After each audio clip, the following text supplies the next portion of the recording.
Bonjour à toutes et à tous. Merci d'être effectivement venus ce matin assister à cette nouvelle conférence matinale entreprise familiale. Les matinales entreprise familiale, c'est une série de conférences organisées par Audencia, enfin par la chaire entreprise familiale et société d'Audencia et par le cabinet d'avocats Cornet Vincent Ségurel, qui est partenaire de la chaire pendant 4 années. Le sujet qui va nous intéresser aujourd'hui, c'est le partage de la valeur. Parce que dans un contexte d'inflation et de crise de l'énergie, les entreprises familiales sont en ce moment, comme les autres, confrontées à la question de la redistribution des richesses créées par les entreprises. De l'épargne salariale à l'actionnariat salarié, il existe aujourd'hui toute une palette d'outils qui permettent d'aller dans ce sens, palette qui va être bientôt complétée par la loi partage de la valeur qui est actuellement en lecture au Sénat, après avoir été adopté par l'Assemblée. On y reviendra tout à l'heure. Les ramifications de ces mesures, une fois adoptées, sont nombreuses. Motivation des équipes, changement de posture des salariés et dirigeants, meilleur partage de l'information, impact sur la gouvernance également. Dans le cadre particulier des entreprises familiales, s'ajoutent à ces enjeux très corporate, des enjeux plus émotionnels ou de l'ordre du psychologique liés aux relations intrafamiliales et à l'histoire de chacun. Mais d'un autre côté, accepter de partager la valeur, ça semble aussi en phase avec l'ADN de ces entreprises particulières, loyauté, confiance, continuité et sens des responsabilités. Alors pour évoquer ces enjeux tous ensemble ce matin, on vous propose une table ronde avec 4 experts en garde complémentaire sur scène, avec d'abord Céline Mousset et Lou Mouzoa. Bonjour Céline. Bon, Céline, vous êtes membre du conseil de surveillance du groupe Mousset Je Transporte, groupe familial qui a choisi de faire entrer ses salariés au capital. Vous êtes par ailleurs médiatrice pour des entreprises familiales et associée de la CAE Ouvre-Boîte, donc vous avez été administratrice et coprésidente de 2017 à 2023. J'ai bon ? C'est bon. Vous nous livrerez votre précieux témoignage de quelqu'un qui a vécu cette expérience de l'intérieur. Nathalie Chappé, bonjour. Bonjour. Nathalie, vous êtes consultante en gouvernance, spécialisée en psychologie cognitive.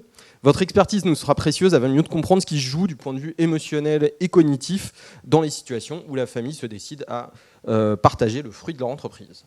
Nous avons avec nous 2 avocats, Laurence Tardivel, avocat associé de Cornet Vincent Ségurel, et Pierre Guignon, avocat associé de Cornet Vincent Ségurel également. Laurence, bonjour. Vous êtes experte en droit social et vous accompagnez des employeurs sur des sujets d'épargne salariale. Pierre, vous êtes avocat, quant à vous, en droit des sociétés. Vous intervenez aux côtés d'entreprises qui décident d'ouvrir leur capital à des salariés et mettent en place des mécanismes de partage de valeur sophistiqués. Vous avez travaillé récemment également sur un guide à ce sujet avec France Invest, l'association française du capital investissement, qui devrait paraître prochainement dès la loi partage de la valeur adoptée. Voilà. Donc bonjour à tous, et avant de commencer le cœur des débats, je vous propose de faire un rapide tour de table pour mieux vous connaître et afin de compléter cette rapide présentation. Je vais vous laisser chacun la main pour nous expliquer un petit peu pourquoi l'entreprise familiale est un sujet qui vous intéresse tout particulièrement. Donc Céline, je vous laisse vous présenter. Merci, bonjour à tous. Les entreprises familiales, pour moi, c'est mon terrain de jeu, mon terrain de travail. Je suis médiatrice et depuis 12 ans, donc, j'accompagne les dirigeants et actionnaires d'entreprises à capitaux familiaux. Je suis, comme vous l'avez dit, moi-même actionnaire d'un groupe familial. Le groupe Mousset Je Transporte, situé en Vendée, c'est une entreprise qui a été créée par mes parents il y a 60 ans, en 1964. L'entreprise m'a précédée. Elle m'a vu grandir. Et moi, je me sens vraiment garante de sa pérennité. Donc, je l'accompagne un peu dans son âge mûr, comme si l'entreprise était une personne. Et aujourd'hui, le groupe, c'est 3200 salariés, un chiffre d'affaires de 300 millions d'euros. Nous sommes multispécialistes, leaders dans le transport de la cour de ferme, présents en France et en Pologne, et un acteur important dans le transport industriel, la messagerie industrielle, et le transport en température dirigée, notamment en centre-ville. La particularité de notre groupe familial, alors nous sommes un groupe familial, mais effectivement nous n'avons plus de familiaux dans l'opérationnel puisque notre DG est un non familial dans le sens famille de sang, SANG.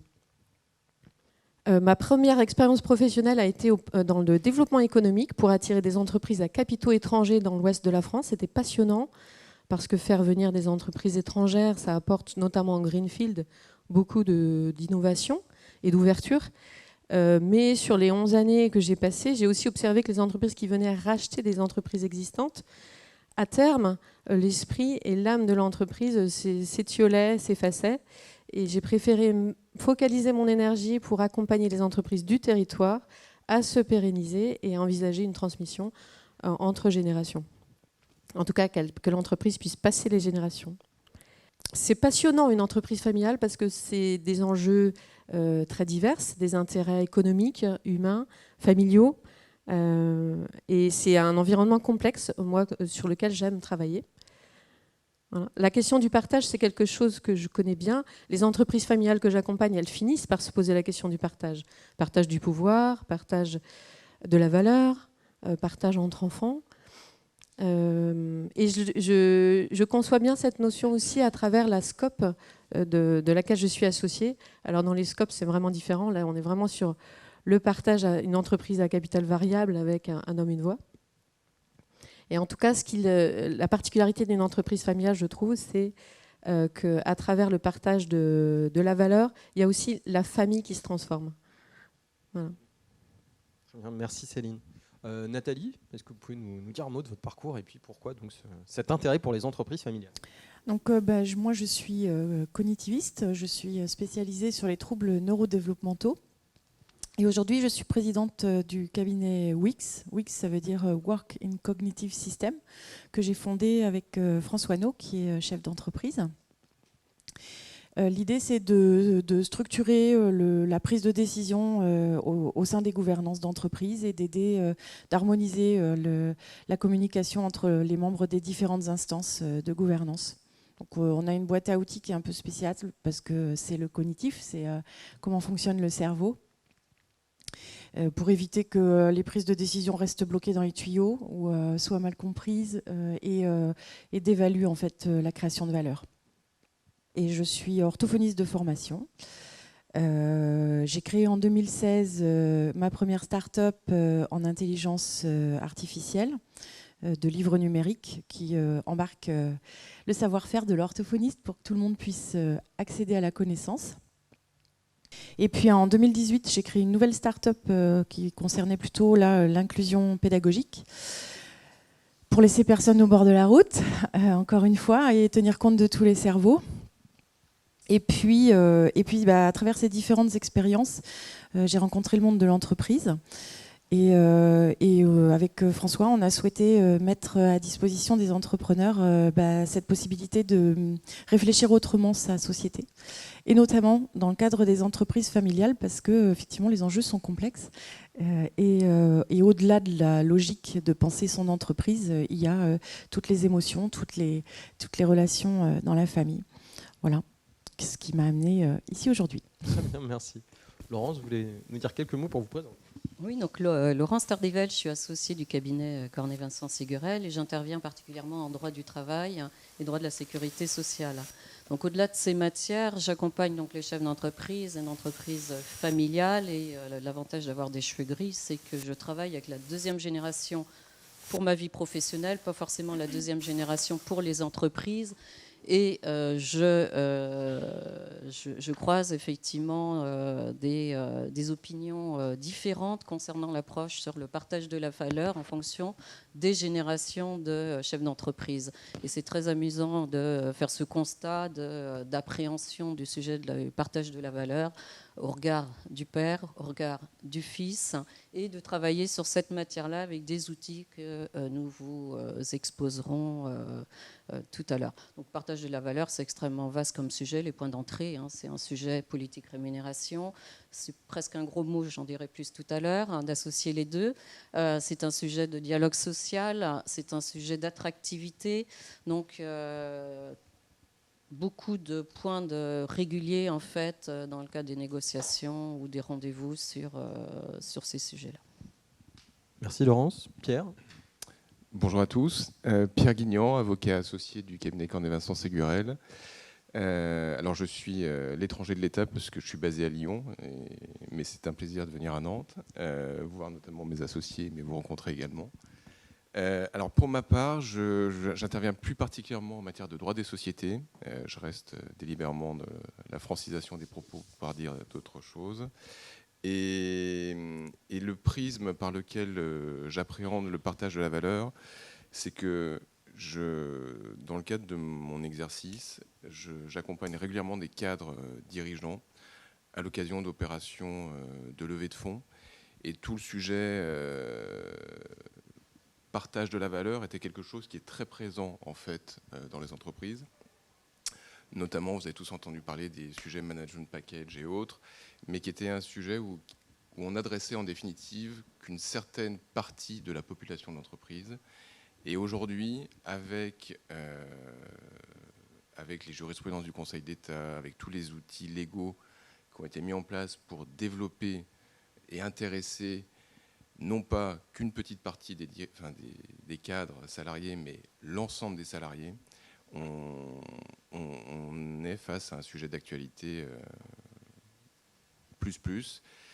Et je n'ai pas envie de parler de phénomène de mode, mais votre présence le manifeste aussi. Le partage de la valeur, c'est quelque chose qui a le vent en poupe. On ne sait pas vraiment ce qu'il y a derrière, ça intéresse tout le monde, et on va essayer de vous en dire un peu plus. Voilà.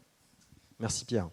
Donc, on vous propose d'attaquer directement le premier des 3 thèmes qui seront traités ce matin. Donc, premier thème, les différents outils pour partager la valeur. Il y a de nombreux outils à disposition des entreprises pour ce faire. Chaque outil a des avantages, des contraintes, à la fois pour les entreprises et pour les salariés. Laurence, Pierre, vous accompagnez de nombreuses structures dans ce type de problématique.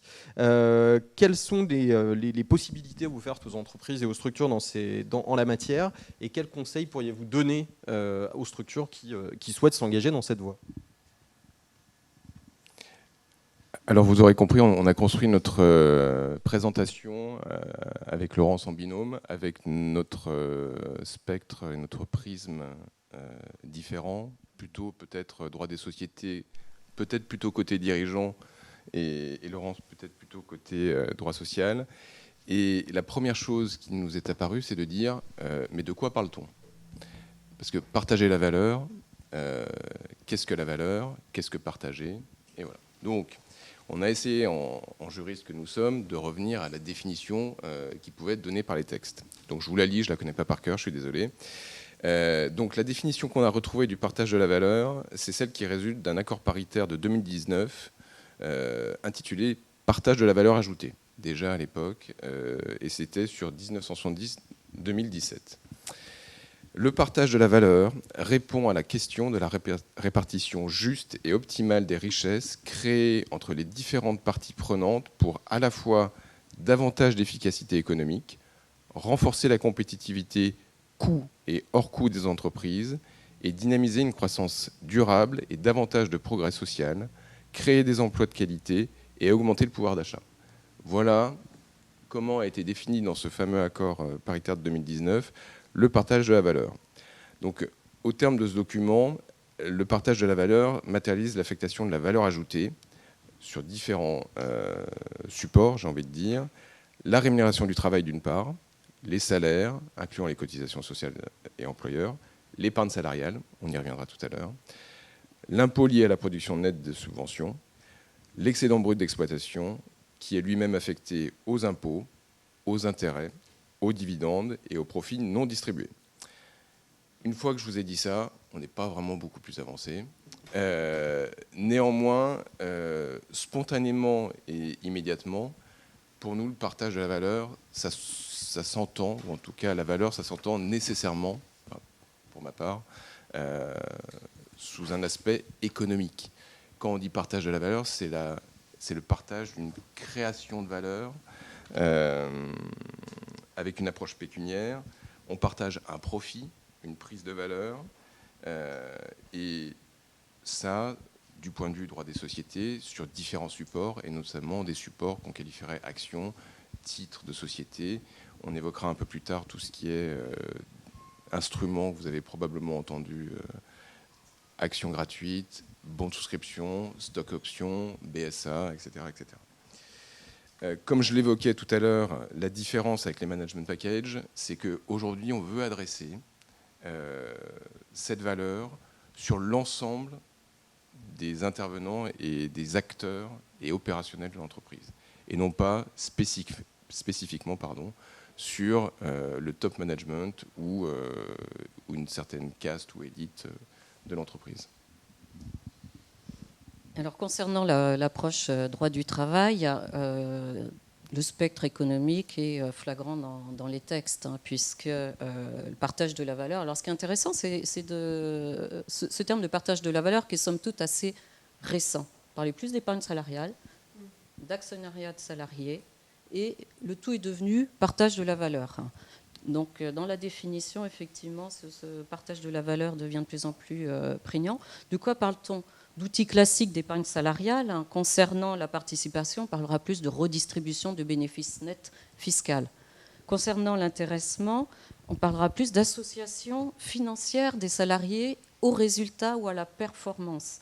Donc, le terme d'association est quelque chose de plus fort que de redistribution, qui a un côté descendant, qui ne participe pas forcément de la productivité de l'entreprise, c'est presque à sens unique en fait, alors que l'intéressement a un côté bilatéral, très certainement plus renforcé. En tout cas, c'est le souhait du législateur, des partenaires sociaux.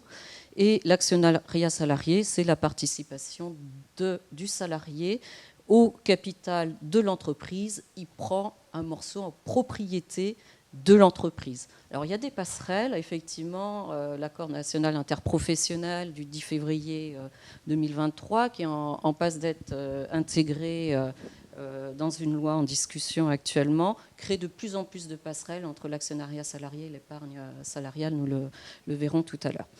Donc concernant l'association à la performance, puisque c'est généralement, alors il y a le côté obligatoire strict de la participation et volontaire de l'intéressement, où là la performance est extrêmement variée, puisque des indicateurs de qualité, de satisfaction client, de sécurité peuvent être intégrés dans les formules de calcul.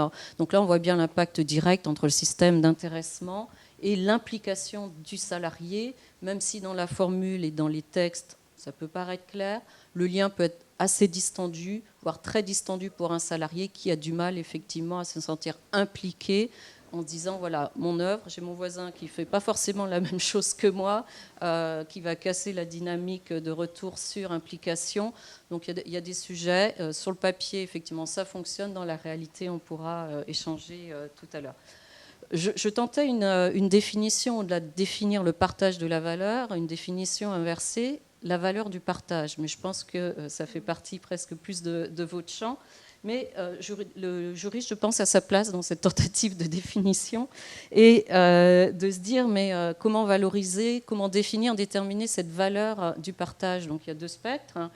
Pierre, tout à l'heure, évoquait la vision chef d'entreprise.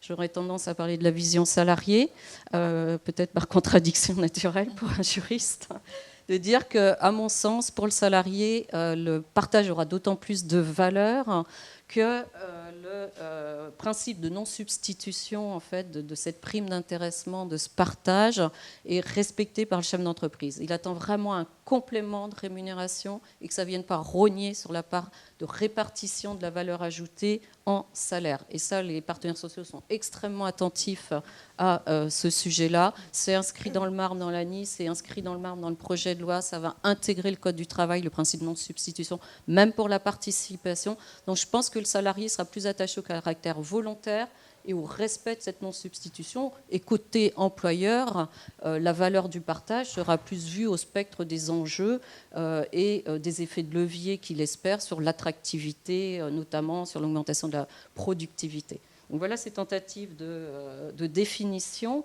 Et l'objet, c'est de partager avec nos expertes et praticiennes sur une singularité peut-être de ces définitions au regard de vos pratiques dans l'entreprise familiale.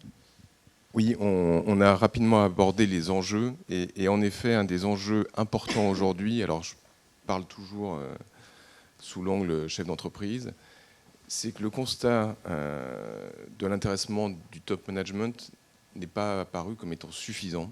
Et aujourd'hui, il y a une vraie conscience, et j'ai envie de dire c'est un progrès, du capital humain de l'entreprise.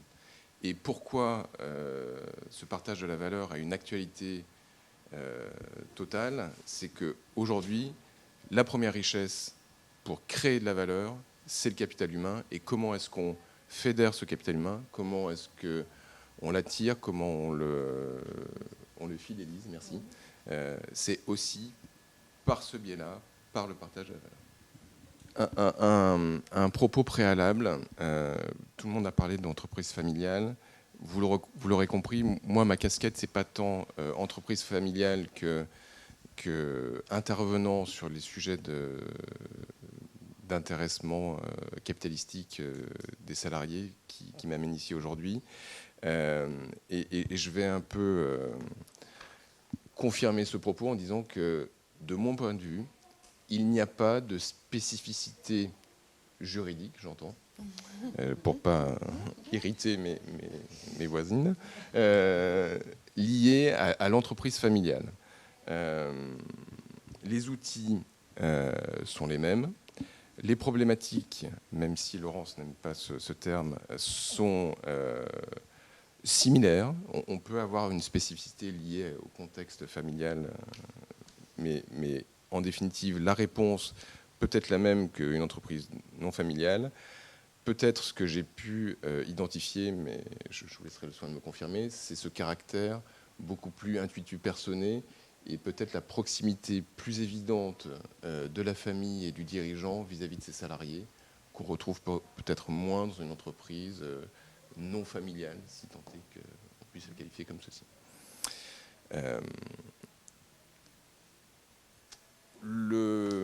C'était le premier propos liminaire. Le second propos est de dire, vous avez le tableau derrière, vous présenter très rapidement, on ne va pas rentrer dans le détail, ce n'est pas du tout l'objet du sujet d'aujourd'hui, différents outils légaux existants, étant précisé que cette liste n'est absolument pas exhaustive, et l'objectif était de vous présenter les outils existants et sur lesquels on a pu travailler, notamment, comme le disait Yann, dans cette fameuse boîte à outils qu'on est en train de créer avec France Invest à destination des entreprises. Peut-être ce tableau est organisé de la façon suivante, avec une certaine évolution selon que l'implication au capital est plus ou moins prononcée, avec en haut du tableau les outils dans lesquels vous avez une implication capitalistique faible, voire inexistante, et ensuite une évolution vers les outils où finalement le bénéficiaire est totalement associé, copropriétaire de son entreprise, avec les droits et les obligations y attachés. Laurent, je te laisse peut-être commencer sur les outils moins capitalistiques, si je peux les qualifier ainsi.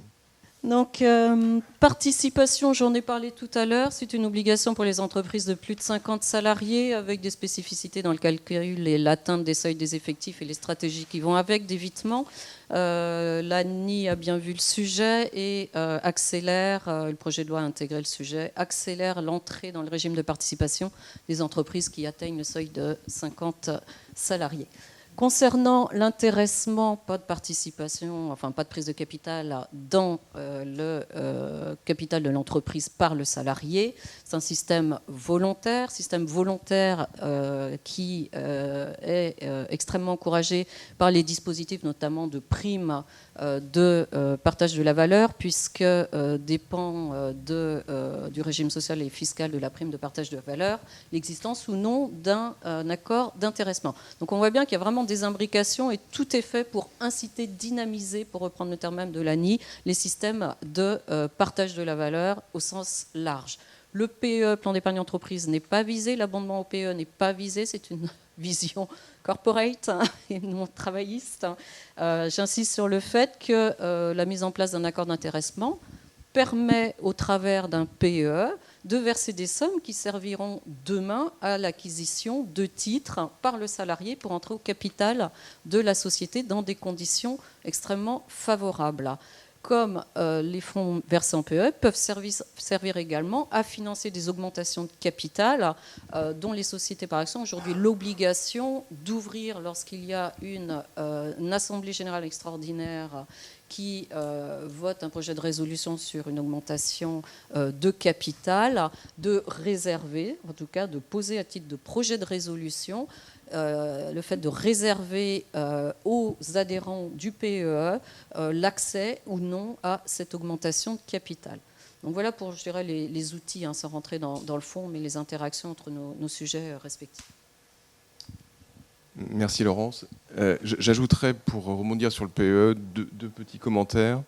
En effet, il ne figure pas dans ce tableau, mais je le qualifierais de sous-jacent, dans la mesure où le PE est notamment une condition à l'exécution d'un contrat de partage de la valeur, ainsi que sur des FCPE. Donc c'est un des outils existants qui peut être utilisé au service du partage de la valeur au profit des salariés. C'était ma première digression. La deuxième, Yann, tu me coupes si je digresse trop. Hein. La deuxième digression que je voulais faire, c'est que ce fameux PE, je ne sais pas si vous vous rappelez de cette fameuse loi des nouvelles régulations économiques de 2001, à l'occasion de la conversion du capital en euros. La loi NRE en 2001 avait obligé et introduit cette obligation d'augmentation de capital réservée aux salariés. Donc tout le monde est passé à côté, on mettait systématiquement les résolutions, on votait contre, mais c'était l'obligation légale. Aujourd'hui, avec cette nouvelle approche et cette nouvelle volonté d'ouvrir le partage de la valeur à tout le monde, cette disposition qui date de 2001 et qui n'a jamais été appliquée va probablement connaître une nouvelle actualité, ou en tout cas un nouvel intérêt, pour justement permettre aux salariés de souscrire et rentrer au capital. Je finis ma digression et je vais descendre très rapidement les différents outils. Dans les outils non capitalistiques, si je puis dire, on a la nouveauté de la loi Pacte, qui est le contrat de partage de la plus-value. Je ne sais pas si c'est quelque chose dont vous avez entendu parler. C'est une des nouveautés de la loi Pacte, qui est passée, j'ai envie de dire, sous les radars totalement au moment où elle est sortie. Et pour l'avoir mis en place pour la première fois en juillet 2021, j'ai fait un benchmark auprès de mes confrères, et même tous les grands cabinets de la place parisienne n'en avaient presque pas entendu parler. Et on a co-construit le dispositif, qui est un dispositif assez perfectible, puisque les conditions sont relativement peu déterminées, mais qui est en fait un vrai élan et la première fois où on est en train d'ouvrir ce partage de la valeur à tous les salariés. L'idée étant que certains associés s'engagent à rétrocéder aux salariés via le PE une partie de leur plus-value, sous réserve de respecter certaines conditions d'antériorité et de présence dans l'entreprise. Ce dispositif aujourd'hui n'a pas connu le succès escompté, puisque 2021, on s'aperçoit qu'en définitive, il a été très peu mis en place. Et c'est d'ailleurs une des raisons qui a conduit à cet accord national interprofessionnel du 10 février et qui pousse aussi à l'évolution du projet de loi qui est en cours. Je réévoquerai ça peut-être un peu plus tard, où on pourra peut-être évoquer rapidement les interrogations sur le point. FCPE, c'est un outil qui est quelque chose d'assez lourd à mettre en place, qui n'est pas donné à toutes les entreprises, notamment pour une considération de coût de mise en œuvre d'une part, mais de fonctionnement également, qui implique que cet organisme géré par une société de gestion par lequel on va utiliser l'épargne salariale pour souscrire au capital de l'entreprise ou d'autres entreprises n'est pas un outil qui est aussi répandu que des dispositifs peut-être plus accessibles à des entreprises de taille plus modeste, comme l'intéressement, la participation, ou encore les dispositifs qu'on va rapidement évoquer ici, les attributions gratuites d'actions, avec cet acronyme AGA, bon de souscription de parts créateurs d'entreprise, et enfin ces stock options. Pour faire très, très court, AGA BSPCE Stock Option, c'est un droit qu'on va conférer à des salariés identifiés d'avoir une possibilité d'accéder ou de souscrire au capital de l'entreprise à des conditions préférentielles. AGA, c'est très préférentiel puisque c'est totalement gratuit pour le salarié, sous réserve de respecter certaines conditions. Un minimum de 2 ans d'acquisition avant d'être plein propriétaire de ses actions. BSPCE, il y a quelques conditions liées à la répartition du capital et à l'âge de l'entreprise, puisque c'est limité aux entreprises de moins de 15 ans. Et ce sont un droit à souscrire à une valeur prédéterminée dès l'origine des actions de l'entreprise, et les stock options, qui est peut-être le mécanisme qui, dans la culture commune, est le plus connu, est un peu comme les BSPCE, mais de façon non limitée dans le temps, la possibilité de souscrire à des actions de l'entreprise et qui donnent droit à leurs bénéficiaires à cet accès au capital. Voilà de façon très rapide un panorama de l'existant en fonction des degrés d'implication au capital. En effet, le titre de notre intervention, c'était les outils, mais il nous semblait, parce que ça, vous le trouverez dans toute bonne documentation, et si vous voulez plus de précision, on pourra vous les apporter. L'idée, c'était aussi d'attirer votre attention sur comment on les met en place, quelles sont les questions qu'on doit se poser en amont, et l'actualité du moment.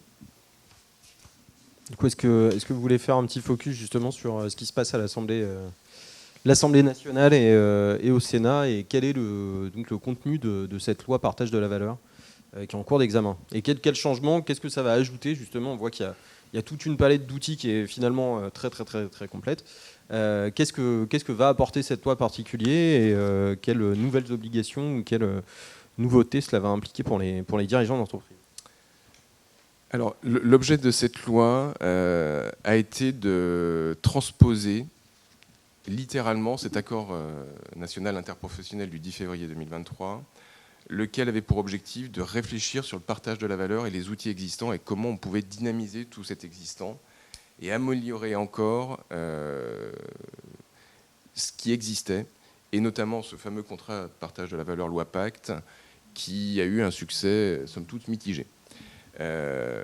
Alors, je vais évoquer juste deux dispositions pour ma part qui sont peut-être un peu plus qualifiées droit des sociétés. Je laisserai Laurence évoquer les autres nouveautés. Et c'est vrai que les nouveautés de ce projet de loi sont plutôt sous l'aspect social que droit des sociétés. Le premier dispositif, c'est un plan de partage de la valorisation d'entreprise, qui est en fait un prolongement à la fois du contrat de partage de plus-value et de cette fameuse prime Macron dont vous avez probablement entendu parler, où on a alloué aux salariés, Laurence, tu me confirmeras si je dis une bêtise, des primes pour améliorer le pouvoir d'achat. Schématiquement, le partage, la prime de partage de la valorisation, c'est assis sur la même chose. On fige à un instant T, dans un accord, la valeur de l'entreprise. S'il y a une évolution sur 3 ans, il y aura une détermination et un versement de primes aux salariés. Voilà une des nouveautés et de l'aménagement, pour aller plus loin, d'un dispositif existant.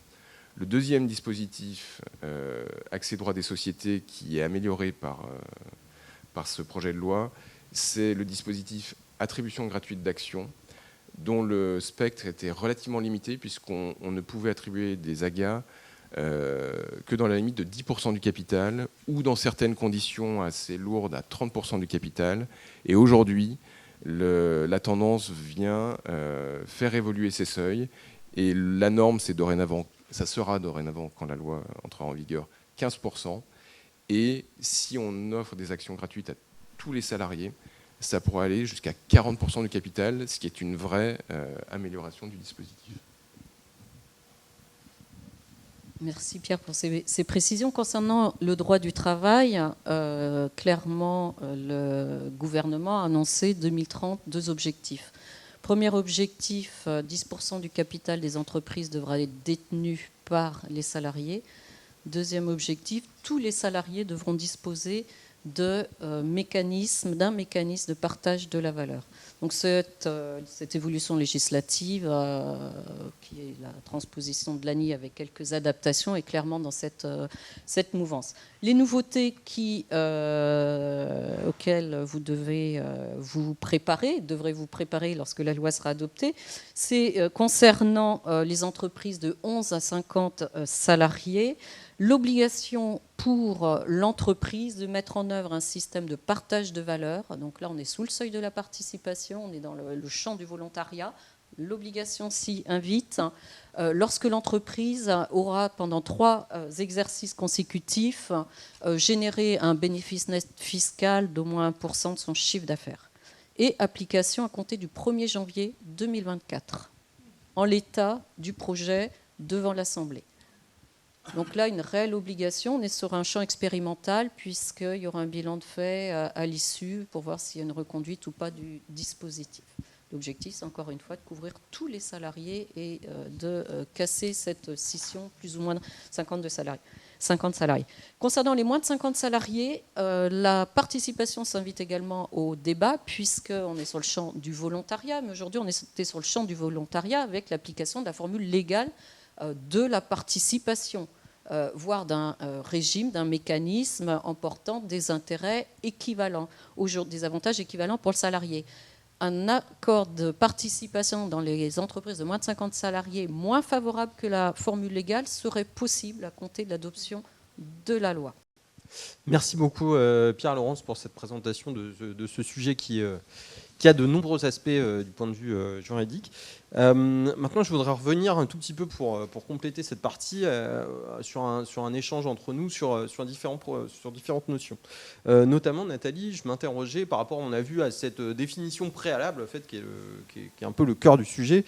C'est qu'est-ce qu'on entend par partage de la valeur, et vous, d'un point de vue cognitif, comment est perçue cette notion de valeur? Enfin, est-ce que cette notion de valeur peut être perçue différemment au sein de l'entreprise, et pour quelles raisons?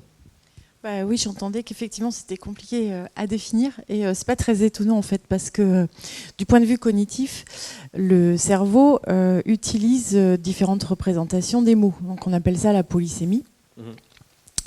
Et si on interroge valeur, partage de la valeur, on peut se demander si il va poser la valeur de ce que j'ai fait, de ce que j'ai produit. Je vais essayer de trouver des indices factuels pour l'évaluer, de la quantifier. Mais ça peut être aussi la valeur de ce que je suis, l'importance que j'ai dans ce système d'entreprise. Donc là, je vais plutôt juger, évaluer du point de vue de mon estime de moi-même, qu'est-ce que je vaux pour cette entreprise. Et ça va être plus subjectif, plus difficile à quantifier. Et puis, dans les entreprises familiales, on trouve beaucoup aussi ce qui va être de l'ordre de la morale, de l'éthique et des valeurs portées qui sont souvent fortes par l'entreprise. Donc, partage de la valeur, finalement, je parle de quoi? Ce qu'il faut savoir, c'est que quand on communique, le cerveau ne sait penser qu'à une seule chose à la fois. Donc il peut avoir bien sûr l'ensemble de ces représentations en tête. Quand il se met à discuter autour du partage de la valeur, il entame son argumentaire sur une représentation. Et surtout, il l'énonce aussi il arrive à énoncer qu'une seule représentation à la fois quand on parle. Donc ça oblige à des allers-retours, à des reformulations, à se demander ce qu'on a compris, sans quoi on se parle comme ça là. Vous savez, quand on parle français et puis on se dit mais c'est pas ça que je dis, pourquoi il me répond ça, voilà. Donc ça peut prendre du temps de se mettre d'accord sur ce que nous on appelle objet commun dans la discussion. Céline, vous qui faites partie d'un groupe familial, donc le groupe Mousset Je Transporte, je le rappelle. Pour vous, qu'est-ce qu'il y a de particulier dans la notion de partage de valeur au sein d'une entreprise familiale? On entendait que d'un point de vue juridique et technique, les outils sont les mêmes, il n'y a pas de particularité, mais vous qui vivez l'aventure de l'intérieur, est-ce qu'il y a des spécificités justement à ce partage de valeur au sein de l'entreprise familiale? Merci. Je partage complètement ce qu'a dit Nathalie. Ça dépend de quelle valeur on parle. Ouais. Et alors, une petite digression, en entreprise familiale, on parle souvent d'affectio societatis, c'est-à-dire l'attachement qu'on va avoir, qu'on va porter à l'entreprise familiale qui a une histoire. Voilà. Donc ça, c'est plutôt la valeur sentimentale, je vais dire. De ce qu'on a entendu ici, on est plus sur une valeur financière. Et ce qui ferait la particularité peut-être des entreprises familiales, c'est cette gestion prudente que les actionnaires familiaux vont avoir sur le temps long. Et donc, dans l'affectation du résultat, qu'est-ce qu'on met en provision, qu'est-ce qu'on met en réserve, qu'est-ce qu'on distribue.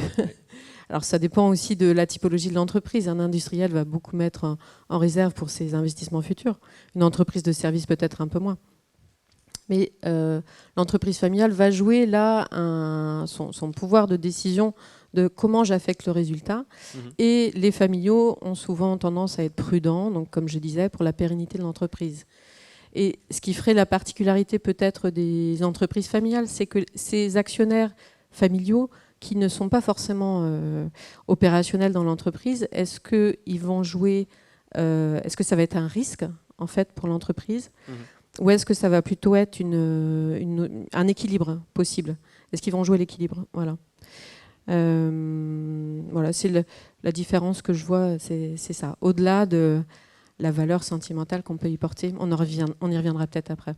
Et tous, est-ce que dans l'expérience que vous avez des entreprises familiales, on constate en général que après avoir justement passé le pas d'intéresser ou d'ouvrir le capital aux salariés ou en tous les cas de partager la valeur, cela a un impact sur la productivité des entreprises, sur sa performance, sur est-ce qu'en gros les entreprises qui font le choix d'ouvrir leur capital, de partager la valeur avec le salarié sont plus performantes que celles qui restent un petit peu plus conservatrices sur ces sujets ?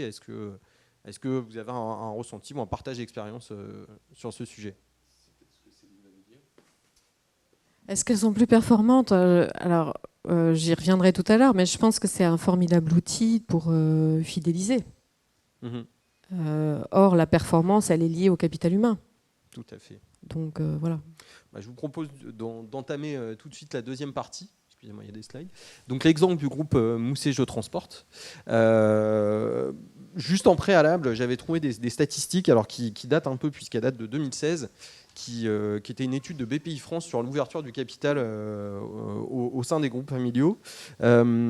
Étude qui montrait qu'il y avait environ la moitié des entreprises familiales qui avaient fait le choix déjà d'ouvrir leur capital. Alors, pas nécessairement aux salariés, mais par exemple à des fonds d'investissement ou des business angels ou autres. Et ressortait de cette étude que le fait de vouloir motiver les salariés, fidéliser, était le deuxième facteur de décision. Après, la volonté de se développer et de faire entrer des capitaux prêts pour pouvoir se développer. Et aussi donc, une première indication qui allait dans le sens de l'échange qui pouvait montrer que les entreprises tendaient à être plus performantes, les entreprises qui avaient ouvert leur capital tendaient à être plus performantes. Donc Céline, vous, on a la chance de vous avoir avec nous aujourd'hui, vous qui avez vécu l'aventure de ce partage de la valeur avec les salariés au sein d'un groupe familial.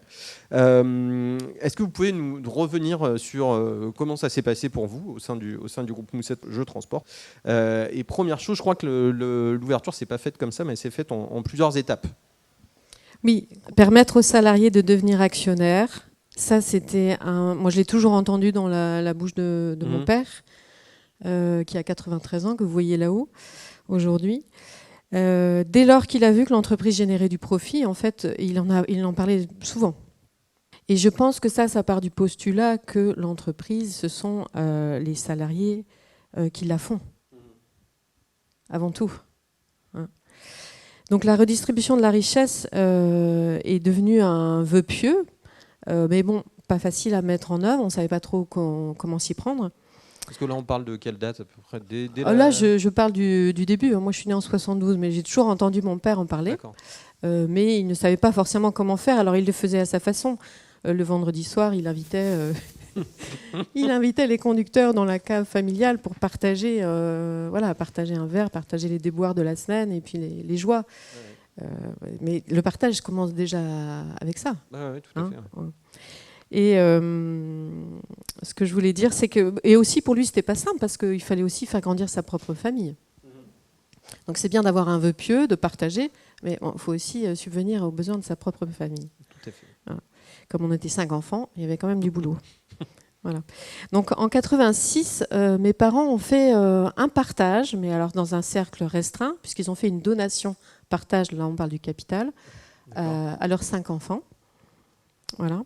En donnant un petit peu plus aux enfants qui travaillaient dans l'entreprise. Moi, je suis la Benjamine, enfin la plus jeune de la fratrie. Voilà. Donc une donation partage a été faite.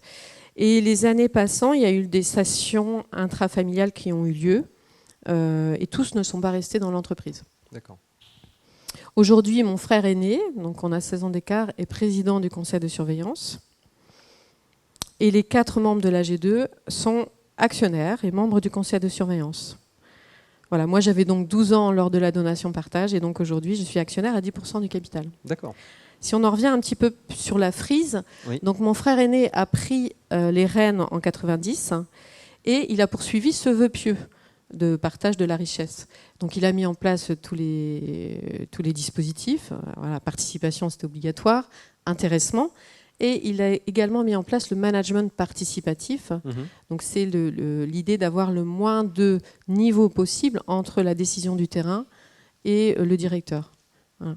Donc c'était déjà une forme de partage de décision, partage de la responsabilité. Ce que vous voyez en jaune, ce sont les opérations d'ouverture du capital que nous avons faites. Nous en avons fait 2, 2017-2020, et nous en ferons une autre sur l'année qui vient. Donc il a transmis les rênes à Frédéric Leblanc en 2004. Donc Frédéric Leblanc, c'est un conducteur. Donc, je vous ai dit tout à l'heure, nous n'avons plus de familiaux en opérationnel. Donc c'est un conducteur chez nous qui a réussi et qui mène aujourd'hui avec brio, avec son équipe, le groupe, avec un développement, avec un rythme assez soutenu. Étant donné qu'on avait ce dirigeant non familial et qu'on discutait toujours de ce vœu pieux, on s'est mis assez vite d'accord avec Frédéric Leblanc sur l'accès au capital pour lui et les cadres. Donc là, on est plus sur une ouverture du capital ciblée pour l'équipe dirigeante. Dont parlait Pierre Voilà. tout à l'heure avec les Voilà. notions de management package, donc un peu Tout à fait. l'embryon de ces problématiques, C'est ça. de ces enjeux, pardon. C'est ça. C'est Donc possible. ça c'est avant 2017. Hein. Ouais. Voilà. Faire un plan ciblé, c'est comme ça qu'on l'a appelé. Et assez rapidement, on s'est dit, il faudrait qu'on fasse un plan collectif, donc là qui couvrirait tous les salariés. C'est devenu une évidence pour partager la valeur créée par le développement de l'entreprise et concrétiser ce que nous on a appelé le management participatif. Voilà. Donc ça, voilà, ça vous donne la feuille de route. Lorsqu'on décide d'ouvrir le capital aux salariés, il faut bien avoir 2 ans devant soi, parce que, et vous l'avez vu, il faut éminemment s'appuyer sur une expertise extérieure, parce que c'est pas simple. Voilà, même si l'intention est là, voilà, on a vraiment besoin d'expertise extérieure. Et vous avez été accompagné justement dans cette démarche, je crois. Oui, par le cabinet RS qui nous a accompagnés dans la démarche, alors à la fois sur le plan ciblé et le plan collectif, avec une contrainte, c'est que nous ne pouvions pas, même si nous avions l'intention, nous ne pouvions pas ouvrir le capital à tous les salariés, étant donné que nous sommes en France et en Pologne, et le droit polonais, on ne le maîtrise pas encore assez bien. D'accord. Voilà, donc c'était plus simple Et de vous faire l'avez fait sur en 2 la étapes, France. d'abord 900 salariés, puis 1500, c'est ça? Est-ce qu'il y a eu 2 opérations, une en 2017, une en 2020, si je ne dis pas de bêtises? Entre 2017 et 2020, nous avons eu plusieurs croissances externes. D'accord. Donc très rapidement, nous avions eu envie d'englober les nouveaux salariés. Arrivants, Les nouveaux arrivants, Ok. complètement. Parce que c'est bien d'avoir l'intention, mais encore faut-il la valider avec tout le monde. Donc la première étape, ça a été de valider l'idée en conseil des actionnaires familiaux. Parce que qui dit ouverture du capital aux salariés dit partage et donc dilution. Donc on diminue sa part. Donc ça, nous l'avons d'abord validé entre actionnaires familiaux, puis nous l'avons fait valider au sein du conseil de surveillance. Et là, moi, j'ai émis l'idée d'accompagner cette première ouverture du capital d'un livre, ce qu'on voit ici et que j'ai là, un livre qui allait expliquer quel sens nous donnions à l'ouverture du capital. Parce que c'est pas un geste anodin. Non, tout à fait. Ouais. Même si aujourd'hui tout le monde en parle, tout le monde a envie de partager tout, mais il n'empêche, c'est pas anodin. Donc c'était bien de vraiment donner du sens et de faire parler les actionnaires, quel sens ils y mettaient, et les salariés, quel sens ils y voyaient. Donc on a fait ce livre conjointement avec des actionnaires familiaux et des salariés, et qui donne le témoignage de ce que ça représente. J'en parlerai tout à l'heure. Voilà. Nous avons... Alors là, vous allez retrouver des termes que nous avons vus tout à l'heure dans le tableau. Vous avez un dispositif qui est particulièrement complet. Oui. Je crois pour intéresser les salariés. Oui. Dites-nous en plus sur comment est constitué ce montage. Alors, je ne rentrerai pas dans les détails juridiques, mais c'est un panachage de dispositifs, à la fois des actions gratuites d'action, à la fois la possibilité d'investir la prime de participation et ou l'intéressement, à la fois la possibilité d'investir une épargne personnelle, donc ceux qui souhaitaient mettre plus, et puis un abonnement du groupe. Et au passage, donc une décote sur la deuxième étape. Quel est le bilan de ces opérations successives? Ouais.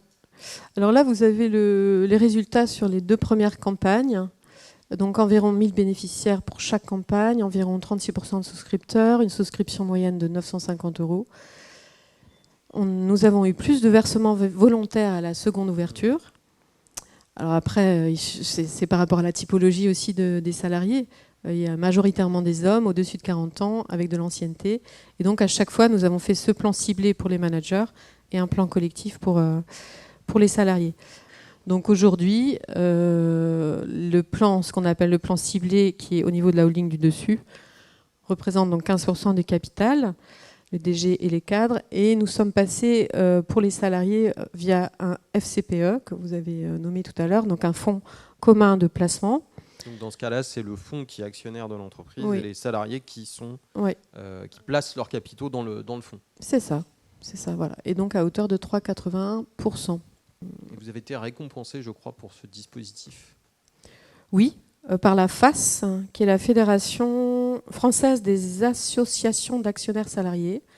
Nous avons été récompensés sur les 2 campagnes pour des entreprises non cotées familiales. Tout à fait. Et je voudrais juste revenir sur le livre, parce que je trouve qu'en termes de... Qu'est-ce qu'on met derrière le mot valeur, ça a du sens. Un jour, je me suis amusée à regarder quel était le mot qui revenait le plus souvent dans les témoignages, parce que c'est un livre qui ne raconte pas l'histoire, mais c'est vraiment une collection de témoignages. Et donc, il y a 3 mots. Le premier, c'est fierté. C'est-à-dire qu'à travers l'ouverture du capital, les salariés comme les actionnaires, on se sent fiers, fierté d'appartenance, reconnaissance et famille. Donc ça, c'est vraiment les 3 mots les plus forts. Fierté, que je retrouve le plus, reconnaissance et famille. Et c'est vrai que la famille, pour nous, on l'entend, on lui donne 2 sens. Il y a la famille de sang, S-A-N-G, il y a la famille de sens, S-E-N-S. Voilà. Une belle conclusion. Je vous propose d'échanger désormais sur ce témoignage. J'avais une question, Céline, on a vu que lors de la 2e opération, il y a eu plus de versements volontaires.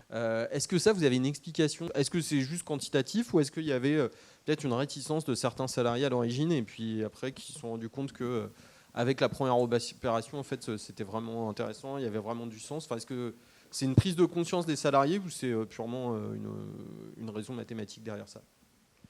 Non, c'est ça, vous avez donné la réponse. Alors, il y a peut-être 2 choses. Nous sommes une entreprise de transport, donc avec multisites, multispécialistes, multisites, donc très éclatés en France. Donc, ouvrir le capital aux salariés, il faut l'expliquer.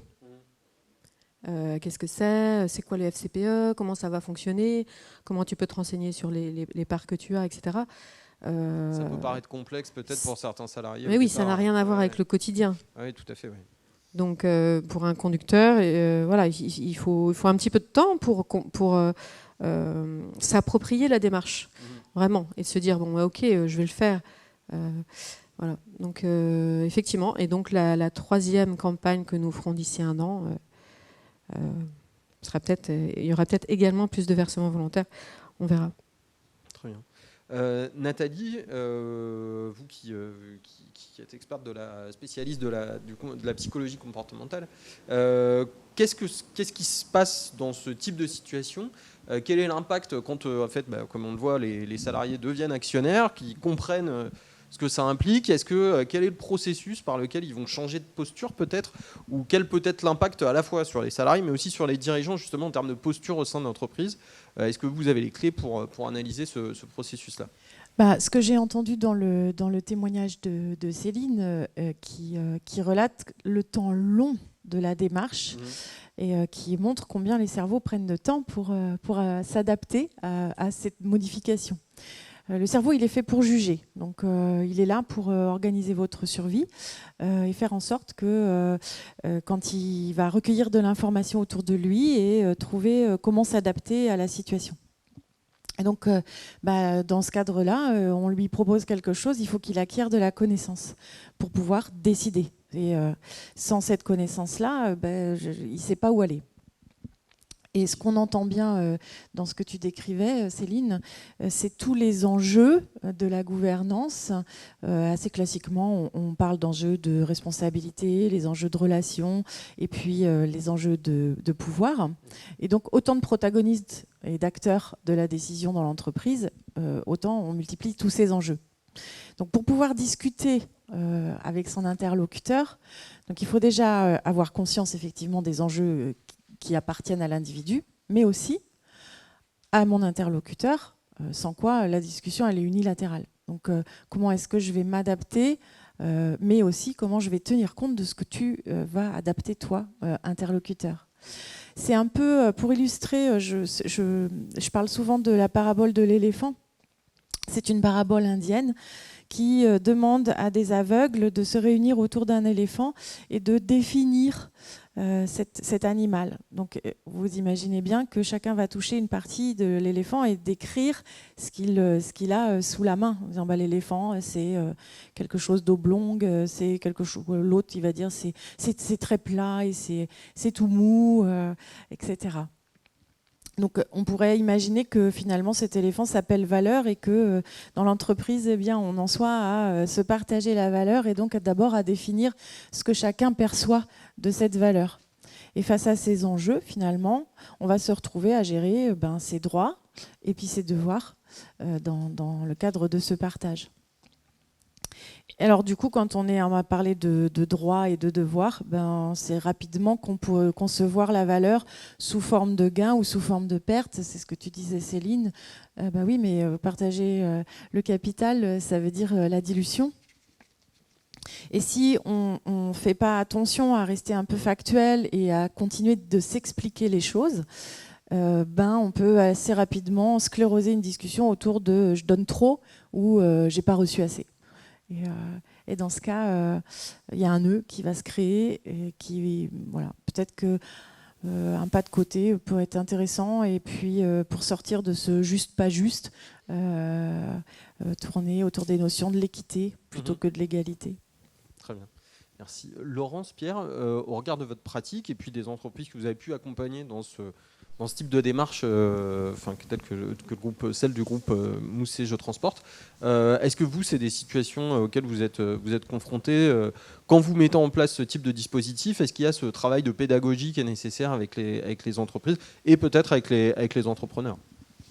Oui, effectivement, c'est un travail d'accompagnement. Donc, j'ai entendu dans le cas de l'entreprise Mousset que le travail pédagogique a surtout été présenté vis-à-vis des salariés. C'est effectivement essentiel. C'est un domaine qu'ils ne connaissent pas. Mais en amont, de notre côté, il y a aussi le travail vis-à-vis du chef d'entreprise qui peut venir avec des postures qui, justement, lui ont été transmises par le père aussi, en disant attention, la participation, mieux vaut créer des entités différentes pour l'éviter, mais ça peut être aussi le discours d'investisseurs également, en disant attention, la participation, le salarié devient un concurrent de l'actionnaire, moi j'ai besoin d'un retour sur investissement. Donc il y a toutes ces stratégies-là qu'il faut finalement, qui sont quasiment des croyances qu'il faut remettre à plat, rééchanger, réévoquer l'intérêt de partager la valeur et du retour sur investissement, mais qui est autre justement, et c'est ce que j'évoquais tout à l'heure, la valeur du partage. Et voilà, est-ce que finalement il ne faut pas changer ou amener le point de vue, un autre point de vue? Et ça, je pense intimement que c'est notre rôle de le faire également vis-à-vis du chef d'entreprise. Et moi, je me rends compte au travers des discussions que j'ai sur des générations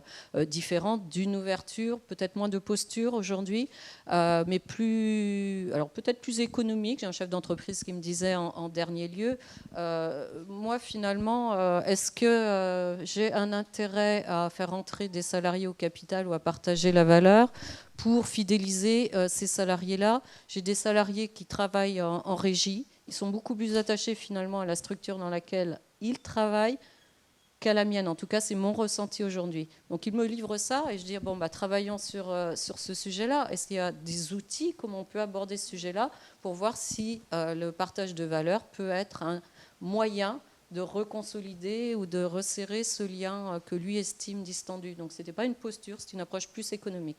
Donc, c'est une illustration des discussions, des échanges que j'ai eus là en dernier lieu. Est-ce que dans ce type d'opération, c'est toujours le chef d'entreprise, enfin ou la famille dirigeante qui a l'initiative, ou Pierre, vous qui accompagnez beaucoup d'entreprises qui ont des fonds au capital également, est-ce que les fonds parfois poussent dans cette direction-là? Alors peut-être, j'ai beaucoup aimé le propos de Céline, puisque un de mes clients charismatiques, il a eu à peu près la même posture que votre grand-père, c'est-à-dire que votre père, pardon, dès l'origine, il avait imposé le fait que lui, dirigeant, il fallait d'une façon ou d'une autre partager la valeur. Et pas forcément sous forme d'actionnariat salarié. Lui, c'était vraiment une valeur pécuniaire et il fallait à un moment ou à un autre que ses salariés, qui avaient contribué à la croissance de son groupe, s'y retrouvent économiquement. Et donc, il a imposé ça à ses investisseurs financiers. Et c'est un des premiers en France à avoir mis ce fameux contrat de partage de la valeur. Il en revient un peu, même si philosophiquement, c'était quelque chose qu'il voulait impérativement faire. On ne sait pas du tout comment ça va se déboucler, mais on y va et puis on verra. Donc ça, c'était peut-être une illustration. Et aujourd'hui, oui, tous les fonds d'investissement, les financiers, s'accaparent un peu le sujet pour... alors, j'ai pas envie de dire que c'est du marketing, pour pas dévoyer leur vraie volonté, mais c'est vrai que c'est dorénavant un critère de choix d'un investisseur à son capital plutôt qu'un autre, l'appétence pour les intérêts des salariés ou autres. Voilà. Et Céline, on en a parlé juste avant, mais est-ce que vous pouvez développer un peu justement sur l'impact que ça a eu sur la motivation et sur l'implication des salariés ou la fidélisation des salariés au sein du groupe? Ça ne change pas le quotidien. Hein. Non, bien sûr. Parce que notre métier, ce n'est pas d'être actionnaire d'une entreprise, c'est vraiment de transporter des services, des informations. Donc, je pense que le livre illustre bien ce que ça a apporté. D'ailleurs, on l'a appelé « Nous mousser », ce qui veut bien dire qu'on est une unité, un ensemble. Il y a peut-être deux choses. Pour le plan ciblé, donc, qui est plus pour les cadres, effectivement, c'est un outil c'est un levier de management. Oui. C'est pour intéresser des cadres qui, aujourd'hui, quand vous recrutez des cadres, très vite, ils vous disent qu'ils ont envie de prendre part au capital. Donc, c'est un levier. Peut-être plus... Alors, c'est à deux vitesses et à deux niveaux. Au niveau plan ciblé, c'est un levier... oui, alors qu'au niveau salarié, je dirais plus, c'est une façon de cheminer vers ça. Parce que je ne sais pas de quoi l'avenir est fait. Et à partir du moment où on se met, comme vous l'avez dit, dès le début, dans cette intention ce sont les salariés qui font l'entreprise, ils doivent avoir une reconnaissance aussi pécuniaire du fruit, de la valeur ajoutée qu'ils apportent. Je ne sais pas où ça va nous mener. Mais en tout cas, on est sur cette voie du partage. Alors pour la famille, c'est délicat parce que ça veut dire qu'il faut se mettre de côté un petit peu. Oui, tout à fait. Ouais. Hein? Mais est-ce que c'est grave? Du point de vue cognitif, je rajouterais bien que ce que tu as décrit à travers les témoignages, c'est que ça avait généré beaucoup d'émotions. Et l'émotion, ça veut dire ex motion, ça veut dire ce qui vous met en mouvement hors de. Et donc, quand le cerveau, il est feignant de base, parce qu'il ne faut pas qu'il consomme d'énergie, parce qu'il ne sait pas s'il va pouvoir la renouveler.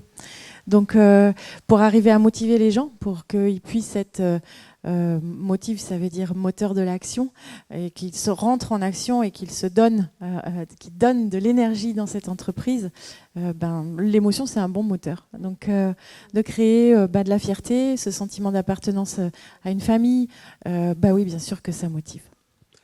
Ça donne une bonne transition vers la troisième partie de notre échange. Nathalie, je vous propose de poursuivre là-dessus. Quels sont l'objectif de cette partie, c'est justement de dérouler un petit peu les rouages du cerveau qui sont à l'œuvre quand on est dans ce type de démarche de partage de valeurs. Est-ce que vous pouvez nous présenter un petit peu justement, poursuivre ce fil et nous présenter un petit peu comment fonctionne le cerveau humain des salariés et des dirigeants dans ce type de situation? Oui, alors on a tous un cerveau, effectivement, dirigeants et salariés. Oui. Et il ne fonctionne pas de manière linéaire. Donc, on aimerait bien avoir un cerveau irréprochable avec une logique rationnelle pure. Ce serait fantastique.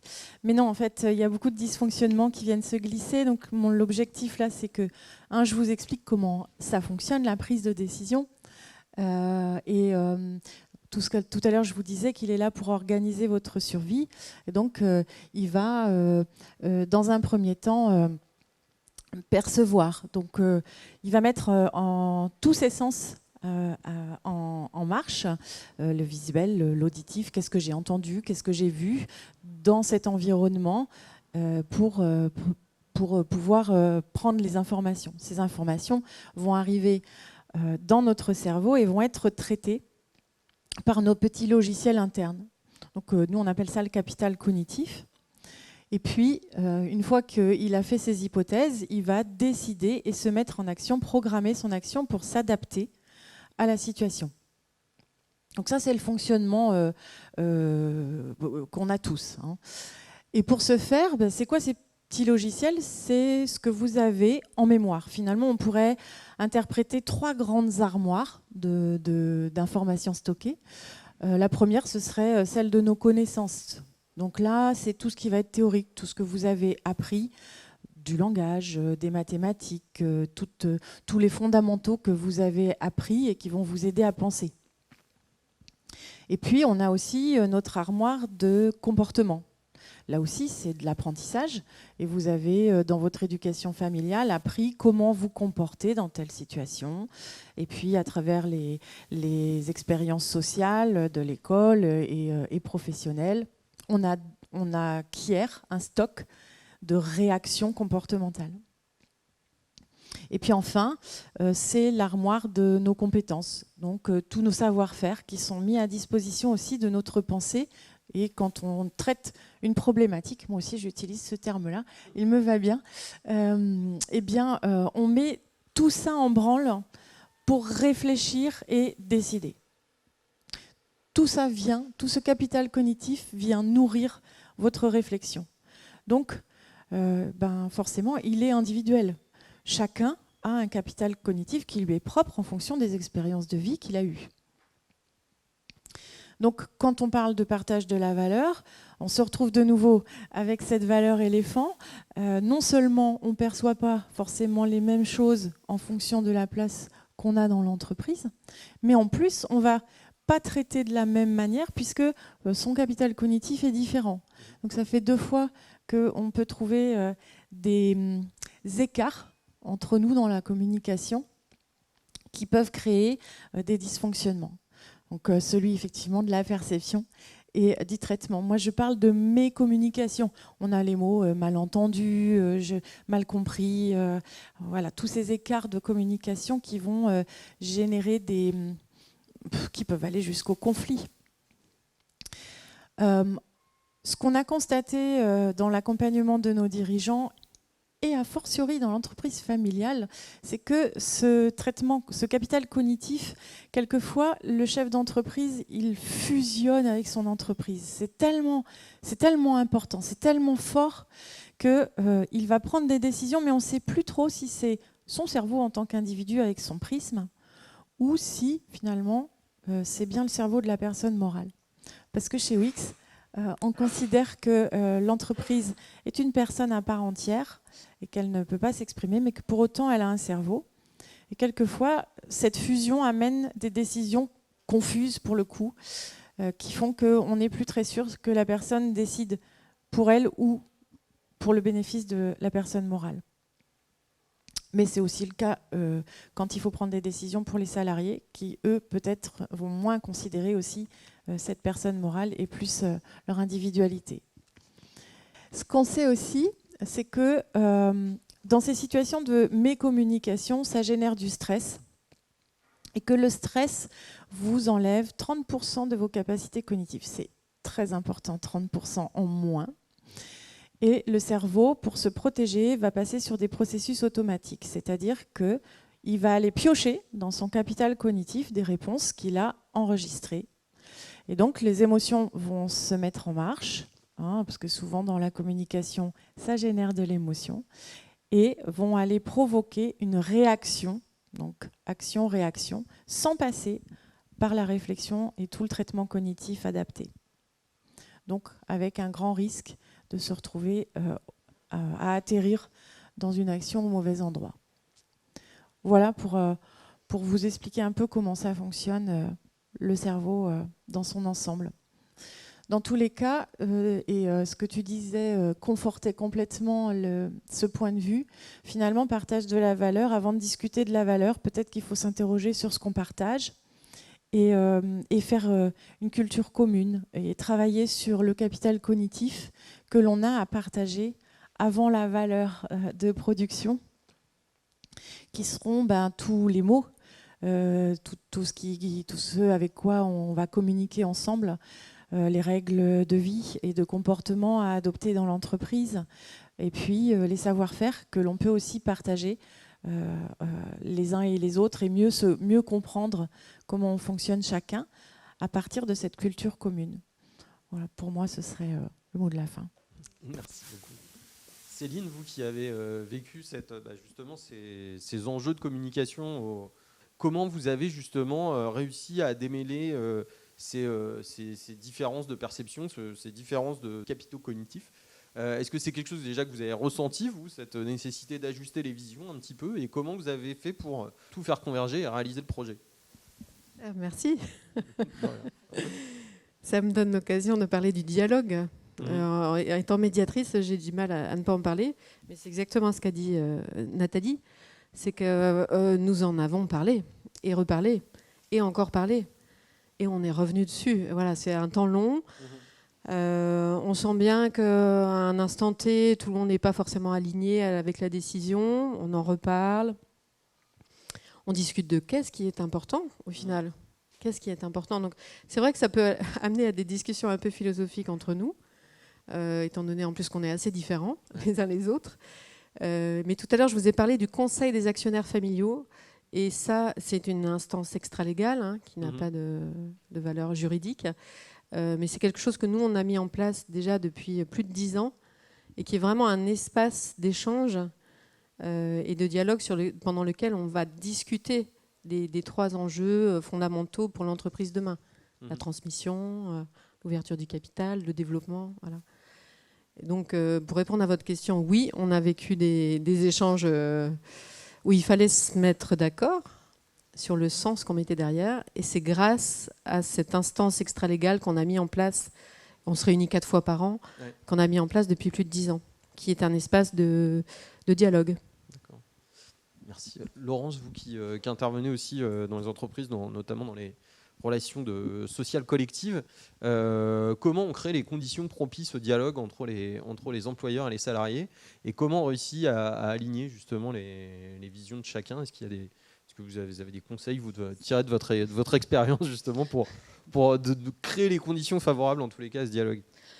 Je dirais que le sujet de l'épargne salariale, à partir du moment où c'est aller vers un complément de rémunération, c'est un sujet assez naturel de ralliement. Après, c'est comment effectivement y aller. Il y a plein de façons d'y aller. Le dialogue social avec les élus ou avec les salariés en fonction de la taille des entreprises est indispensable. Je constate qu'il n'y a pas tant de discussion que ça et que le sujet est plutôt descendant.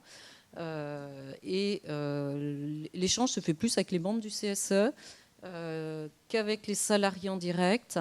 Et avec les membres du CSE, c'est plus sur une compréhension, je pense, du projet qui sera défini par l'entreprise, une co-construction. Peu d'accords collectifs, enfin moins d'accords collectifs dans ma pratique pour la construction de mécanismes d'épargne salariale, qui serait vraiment, je pense, le siège d'échanges paritaires. Après, aux élus, je dirais, de s'approprier le plus possible. Et là, on revient effectivement au partage de connaissances pour s'approprier les mécanismes d'épargne salariale et de partage de valeur. Donc, j'aurais une question à rebond, si je peux me permettre. Oui, bien sûr, bien sûr. Pour Céline, j'ai entendu le conseil de famille, les salariés et le paritaire. Comment vous l'avez géré? Comment vous avez mis tout ce monde ensemble pour arriver Oui, à... alors il y a plusieurs instances. Hein. Oui. C'est créer des cadres de gouvernance. Alors il y a ceux qui sont légaux et obligatoires. Donc effectivement, le CSE, puis après tous les COMOP, comité exécutif, comité opérationnel, les discussions avec les élus, enfin, à l'intérieur de l'entreprise. Et après, en gouvernance, vous avez aussi le conseil de surveillance. Et le conseil, nous on n'appelle pas ça conseil de famille, c'est conseil des actionnaires familiaux, qui traite des intérêts en fait, des actionnaires familiaux. Donc comment on a mis ça en place? C'est une forme de synchronisation un peu des échanges. Il y a aussi des passerelles entre chaque, dialogue permanent, c'est-à-dire s'imposer des rendez-vous et voilà, dans son agenda. D'accord de méthode, formel ou non? Process de méthode. Et confiance. Confiance. Nous, en tant qu'actionnaires familiaux, on n'a pas non plus à rentrer dans la cuisine du pouvoir exécutif. Hein. Donc, on fait aussi confiance. Ça répond à votre question? Ça répond à ma question. Oui. Et on parle de partage de la valeur, mais quand justement on va jusqu'à l'actionnariat salarié, il y a aussi la notion de perte, puisque une entreprise n'est pas que de la croissance. Donc est-ce que vous, de votre expérience ou de votre perception ou de votre connaissance, comment ça se passe dans ces cas-là? Est-ce qu'il y a besoin de réexpliquer les choses? Est-ce que c'est, pas, surtout du point de vue des salariés, hein, est-ce que c'est quelque chose qui est intégré, qu'il puisse y avoir cette notion de perte, ou c'est un peu plus compliqué quand on se trouve dans ce type de situation, notamment du point de vue de la communication et de la perception des choses? Je crois que les salariés, ils le sentent tout de suite hein, lorsqu'ils sont dans une année difficile. Hein. Donc, ils savent tout de suite si l'entreprise va bien ou pas bien. Ouais. Donc il n'y a pas nécessairement... Non, enfin, il n'y a pas d'étonnement, que ce soit l'intéressement. Oui. C'est pas en fait, c'était pas difficile cette année, mais en fait, on a de l'intéressement. Non, à chaque fois, c'est quand même corrélé. C'est eux, c'est bien les salariés qui font l'entreprise, donc c'est eux qui vivent au quotidien. Ouais. Tout à fait. Merci beaucoup. Merci à tous pour ces interventions. Et puis, merci. Merci Yann. Et puis nous vous donnons rendez-vous prochainement pour une nouvelle matinale entreprise familiale. Merci à tous.